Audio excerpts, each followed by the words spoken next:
T'es-tu déjà demandé pourquoi ta vie semble plus compliquée que celle des autres? Tu fais les bons choix, tu essaies de bien faire, tu cherches à vivre correctement, et pourtant ton chemin paraît plus escarpé, tes défis plus intenses, ta douleur plus profonde. Laisse-moi te dire quelque chose d'important. Ce n'est pas dans ta tête. Ce que tu ressens est réel. Et si tu te reconnais dans ces mots, peut-être fais-tu partie de ceux qui portent un destin particulier. Car voici le paradoxe. Être destiné à quelque chose de grand ne signifie pas vivre une vie facile. Au contraire, cela signifie traverser des épreuves qui forgent ton caractère, qui révèlent qui tu es vraiment. Aujourd'hui, nous allons explorer ensemble les 5 douleurs profondes que vivent ceux qui sont appelés à un chemin exceptionnel.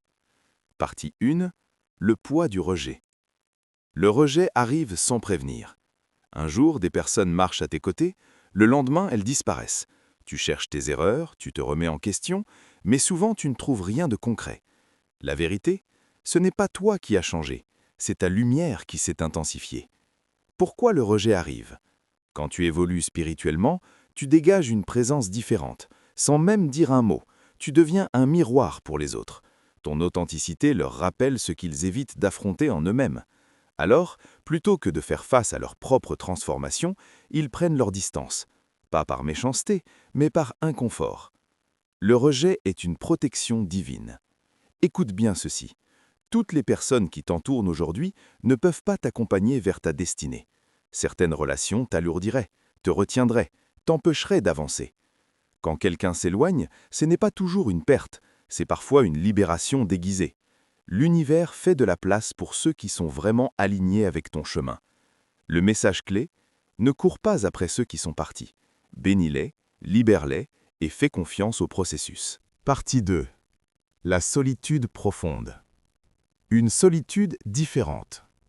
Il existe une solitude qu'aucune foule ne peut combler. Tu peux être entouré d'amis, de famille, de rires et de bruit, et ressentir quand même un vide intérieur. Ceux qui suivent un chemin spirituel connaissent cette solitude de manière intense. Pourquoi? Parce qu'elle ne vient pas de l'absence de gens, mais d'une différence d'âme. Le décalage spirituel. Tu portes des visions que les autres ne voient pas. Tu entends des appels que personne d'autre ne capte.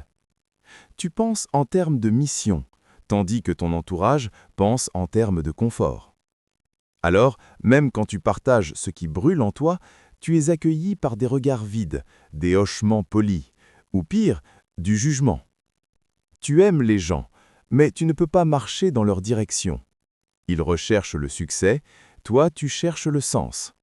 Ils veulent s'intégrer, toi tu es appelé à te démarquer. La solitude comme préparation.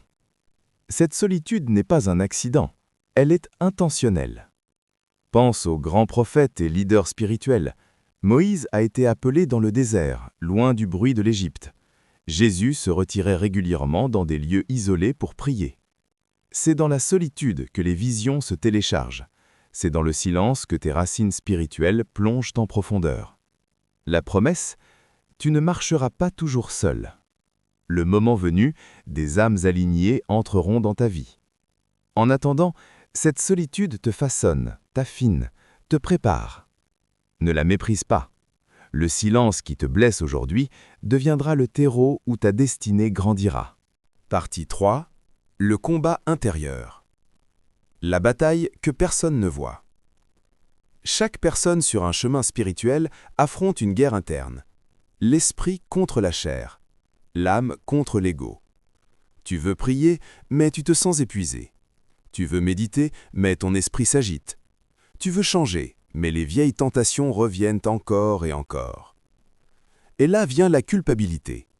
Si j'étais vraiment spirituel, pourquoi est-ce si difficile? Comprendre le conflit.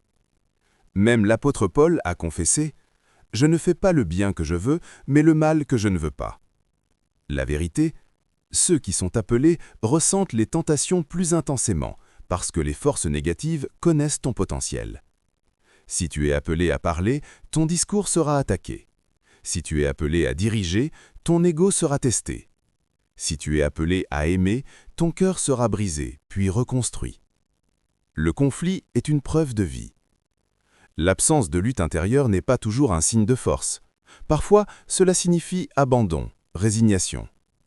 Ton combat prouve que l'Esprit divin est vivant en toi. Chaque chute est une opportunité de te relever avec plus d'humilité, plus de grâce, plus de sagesse.